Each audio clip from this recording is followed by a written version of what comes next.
Hey, what's up, Roper Gropers? All right, I'm keeping that. I'm keeping that, goddammit. All right, what's up? I'm Zack Attack 2995, and that's Zack with a K, not an H. And welcome to the delayed WB Hell in a Cell 2017 review.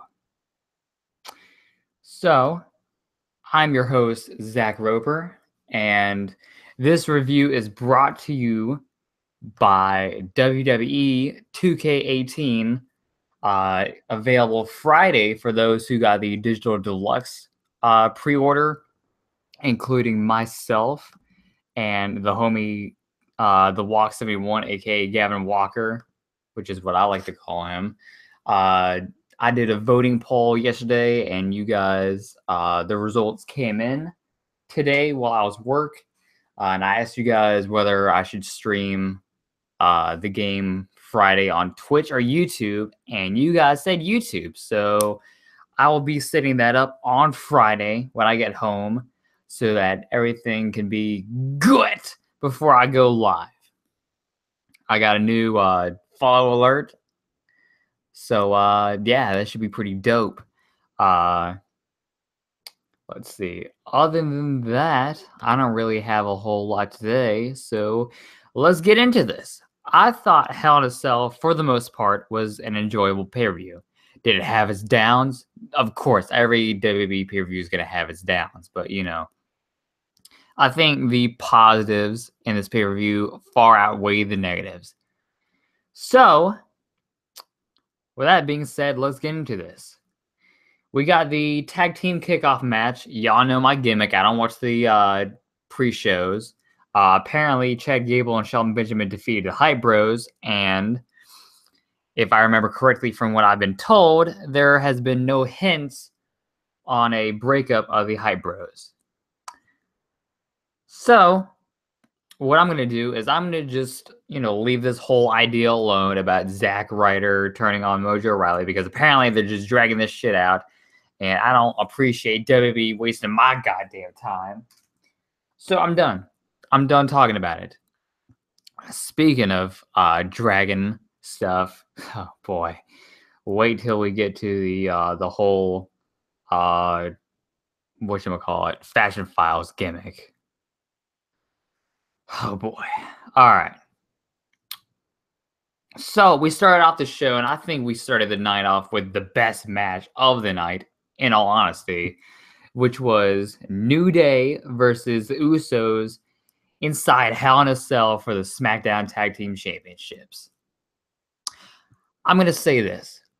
I think the rivalry between the New Day and the Usos is going to go down as the greatest modern day tag team rivalry in WWE.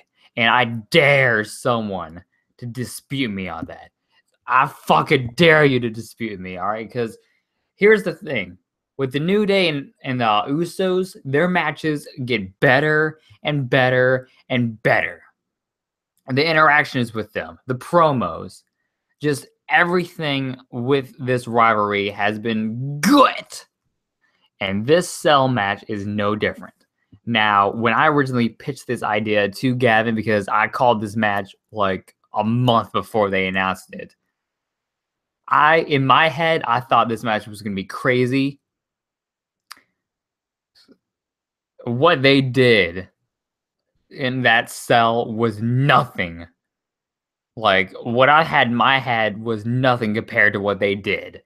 Like, you want to talk about a prison beating? This is exactly what that match was. Like, all right, so I'm not going to be able to call every spot in this match. I apologize for that. So I'm going to I'm going to pretty much talk about these spots I do remember. So, the New Day, Xavier Woods started beating up one of them thugs, Jimmy or Jay. I don't know which one is which because they're both twins, and Xavier Woods is beating this thug up with two trombones and a gong, and then the Next spot I remember was was it a fireman's carry? No, I don't think it was a fireman's carry. It was like a Samoa drop looking thing where one of the thugs had Big E on his shoulders, and they were outside the cell, and the other thug just bounced off the ropes and did a suicide dive into Big E. And Big E ended up doing a suicide dive too at some point in the match, but it looked like he broke his freaking neck. So he might want to chill out on that spot. I'm going to be honest. But so you got that. And then Xavier Woods got all these different kendo sticks, put them in between the holes of the cell in the corner of the cage. And he was like, you're going to watch your brother. You're going to watch me destroy your brother or something like that. So they went over, just started beating the hell out of that other thug. They went for the midnight hour, and he got out of the kendo sticks and broke it up, I think, if I remember correctly. I don't know. It's been 2 days. I don't really remember this shit too well, so I'm sorry. So that happened. All right. So the handcuffs. Ooh boy, yo, I'm actually surprised that handcuffs haven't been used more in WWE, to be honest. And this definitely, the handcuffs in this match were used effectively. So them thugs got about 2 handcuffs.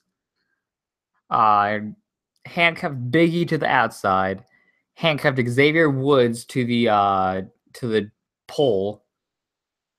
Right, it was like the LED like pole or something like that. They handcuffed him to. So his arms are above the LED pole, and them thugs both had kendo sticks, and then just started whacking the hell out of Xavier Woods' like chest area. Just like smack, smack, smack, smack, smack, like one after the other, man. This was like a prison beating like no other, man. This shit was wild. So they're beating the hell out of Xavier Woods. Biggie breaks out of the cuffs, starts throwing the thugs around because now he's tapping into NXT Xavier Woods, where 3 ain't enough, it's 5. So started throwing the thugs around. They start super kicking the hell out of Biggie. They ended up doing the double ooze, which I think is it's the double frog splash. They hit that on Biggie. Xavier Wood breaks it up. He still has the handcuffs on, so he's like beating down one of the Usos, but the other Uso like super kicks him. And then they put a chair on Xavier's chest, do the double ooze, and the Usos are your new SmackDown Live Tag Team Champions. Now, I talked to the Walk about this during our prediction video, and I pretty much said that this should be the end of the feud because, in my opinion, they laid it all out. They put everything inside that cell. Like, I don't think a rematch clause, works in this situation because like the Usos pretty much just prove that they're the best tag team on SmackDown right now. So yeah, that was like the best match in my opinion. All right, here we go. Rusev versus Randy Orton. I'm surprised that the boy Aiden English didn't come out for this. Probably should have based on the results. So I will say that this match at least wasn't 10 seconds like it was on SummerSlam, because that shit really pissed me off. The thing about this match, because it's not a bad match. The problem is it's just a typical Randy Orton and Rusev match. Like, it's just the same match that we've seen from these guys. So the coolest spot, in my opinion, was Randy Orton was he was beating the mat with his hands, so pretty much signaling that the RKO was coming. Rusev was like, "Nah, fuck that, my guy." He grabbed Orton's hands, turned into like an accolade position, went to grab his arms, Orton slipped out and hit him with the RKO, and that was like the 1-2-3. So that was a cool spot, but it's just your typical Rusev versus Randy Orton match. Nothing too much to talk about. Oh, here we go. All right. Yeah. Here we go, baby. United States Championship match. During the kickoff show, Ty Dillinger showed Daniel Bryan the footage of him rolling up Baron Corbin on SmackDown. So Daniel Bryan's like, all right, you're in. So now this becomes a triple threat match between Ty Dillinger, AJ Styles, and Baron Corbin for the United States Championship. Now, I will say this, all right? This match was a bit of a slow burn, and I saw on Twitter that people were complaining about this, but here's my thing, all right? I don't mind a slow burn match if they're telling a good story. Now, with Triple H versus Roman Reigns at WrestleMania 33 or 32, I completely understand where you're coming from. Completely understand where you're coming from, because the thing with that match is everyone saw what was happening. Like, that result was like a year in the making, and like we're pretty much just sitting there for 30 goddamn minutes already knowing what's going to happen. So I completely get you on that point. I completely get you with that. But this match, nah, y'all needed to not complain about this match, because the story in this match, in my opinion, was AJ Styles and Ty Dillinger are teaming up because they both have a beef with Baron Corbin. Baron Corbin got out of the ring. They went outside, threw him back in the ring, and started beating him up. Then Ty Dillinger went and tried to get the pin. And the other story was that every time, so Baron Corbin comes back in, just plows through these guys, and then the story being told next was that every time AJ tried to get himself involved, Baron Corbin would just like lay him out one way or another and focus the attention back on Ty Dillinger, because Ty Dillinger is the less experienced, of the two. Like, he's an easy target in Baron Corbin's eyes. So, all right, I'm gonna be honest, I don't really remember a lot of spots, because like I said, I'm doing this like 2 days after the pay-per-view.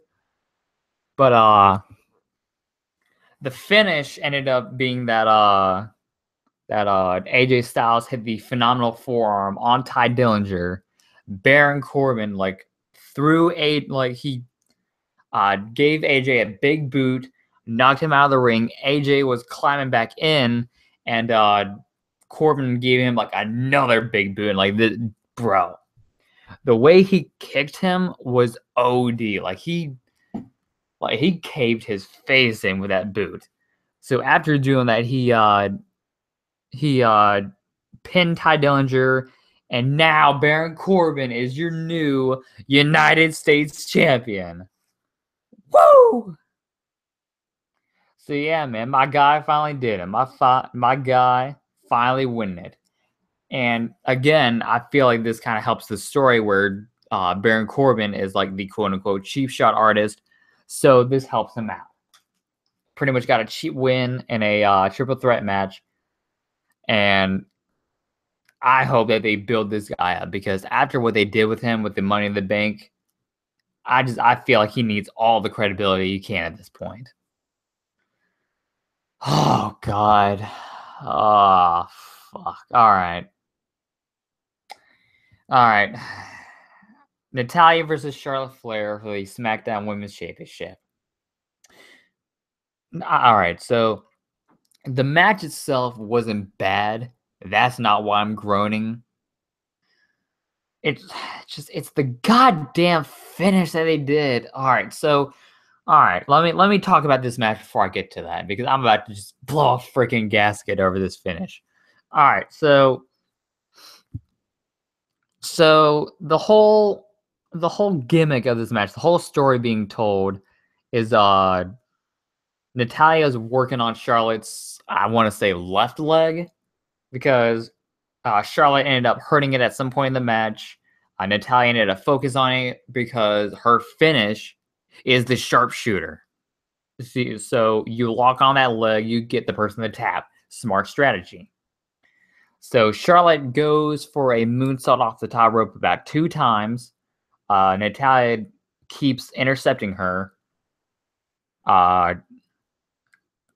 Natalya rolls out the ring. Charlotte does a moonsault to the outside.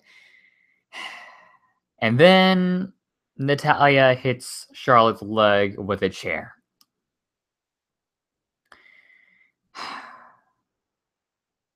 Like, how does this make any fucking sense?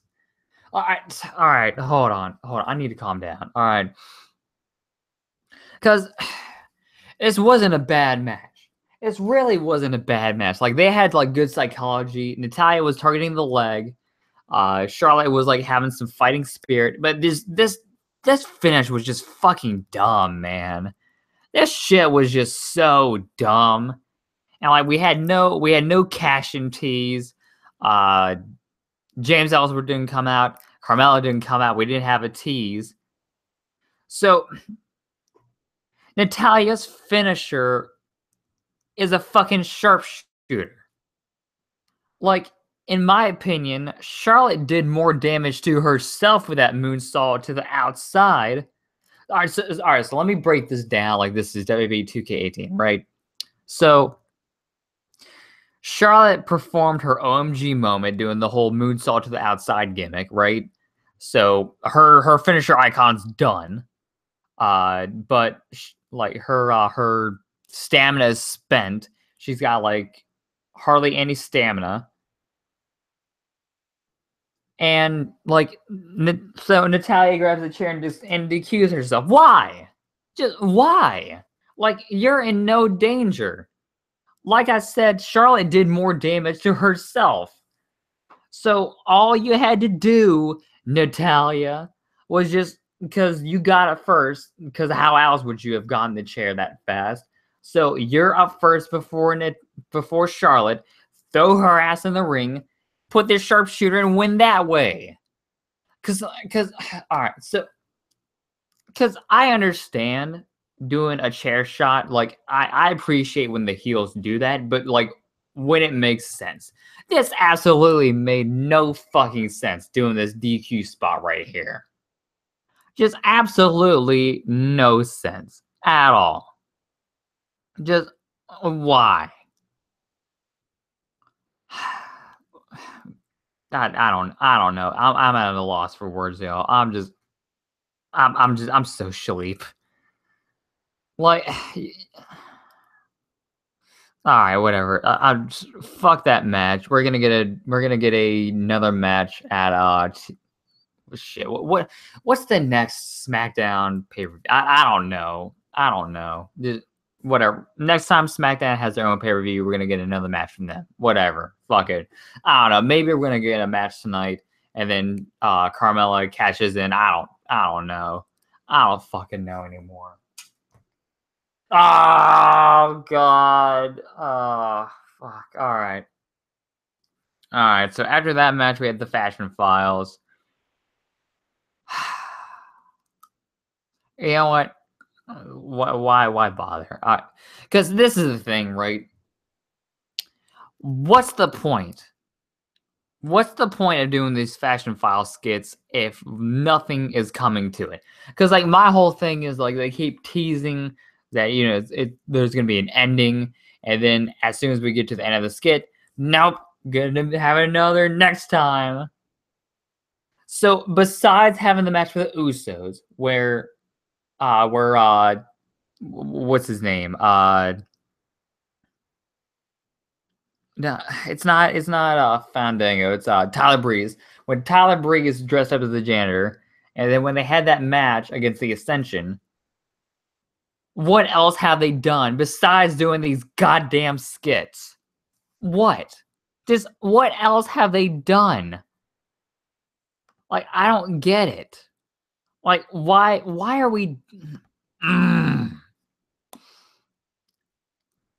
like this shit's becoming a waste of time, man. Like, I could say at least the guys are on TV. At least Tyler Breeze and Fandango and the Ascension's on TV. But I say this every goddamn time they do this, and like, when is enough enough? Like, I don't know if they had like this whole idea for the ending, and then they just completely dropped the ball. So now they're trying to figure something out. I don't know, but like at this point, man, if you're not doing something with them, then just get them off my fucking TV. Like, that's honestly how I feel. So, all right, so I'm gonna make y'all a deal. All right, I'm gonna make y'all a deal just to keep my sanity, because I'm really starting to feel like I'm losing it right now. Until something actually happens with the whole Fashion Files gimmick, until we get like some sort of answer or some sort of payoff, I'm done talking about this. Is that a deal? Because that's the only thing I can think of right now that'll like keep me like sane. So yeah, all right. So with that, fuck that segment. It was just a waste of time. All right, so Jinder Mahal versus Shinsuke Nakamura for the WWE Championship. The Bollywood boys got ejected from ringside. Shinsuke Nakamura went to hit the Kinshasa, but he hit his knee on the turnbuckle, and Jinder Mahal ended up hitting the Colossus for the win. So at this point, obviously what's coming up next is John Cena's coming up to SmackDown. He's gonna whop a dude this guy all over the ring and take the title. Because like what other what what other possible conclusion can we have at this point, right? I mean, it's either gonna be John Cena or it's gonna be AJ Styles. I don't know, maybe AJ, but I'm pissed because we didn't get a Hideo Itami return. So fuck that match. All right. Bobby Roode versus Dolph Ziggler. So for those y'all who want to know Dolph Ziggler's whole entrance gimmick, because he said, I'm going to give y'all the greatest entrance you've ever seen. Pretty much what happened was his music started to play, and then there was like this record scratch sound, and he pretty much just came out to no music. So pretty much this man Dolph Ziggler was cosplaying as like 2011, 2012 R-Truth, when R-Truth was like, he pretty much was going after the WWE title against John Cena, and he pretty much lost his damn mind, and his theme was, the truth shall set you free, and then he would just come out to nothing. So Dolph Ziggler is obviously cosplaying my man R-Truth, so whatever. In my predictions, I called the finish. I just called the wrong person. So Dolph Ziggler went to get a roll up on Bobby Roode. Bobby Roode reversed it and got the pinfall off the schoolboy. So I don't know. I guess this feud is going to continue. Why not, right? Just why the fuck not? All right, here we go. Falls Count Anywhere Hell in a Cell match. So I wasn't able to catch all of this because I went to work, but I caught some of it when I got home. So I'm just going to talk about the ending because that's pretty much all that everyone's talking about. So you knew that Kevin Owens and Shane McMahon were going to go outside at some point. So they're outside, they're fighting on the cell. Kevin Owens gets knocked down. Shane McMahon jumps off the cell, and a guy with a hoodie pulls Kevin Owens out of the way. So Shane McMahon just falls to his death. The guy takes the hoodie off, and it turns out to be Sami Zayn. Dun, dun, dun! So Kevin Owens wins, and I don't know. I guess we gotta find out why Sami Zayn turned heel tonight on SmackDown. But that's pretty much all my thoughts on Hell in a Cell. I know I didn't go into as much detail, but like I said, it's been 2 days since I saw it. So with that being said, y'all, give this video a thumbs up. Hit the subscribe button. Be on the lookout Friday for the WWE 2K18 live stream I'm doing. And as always, guys, rock out, scream, cuckoo, shoo. Bye-bye.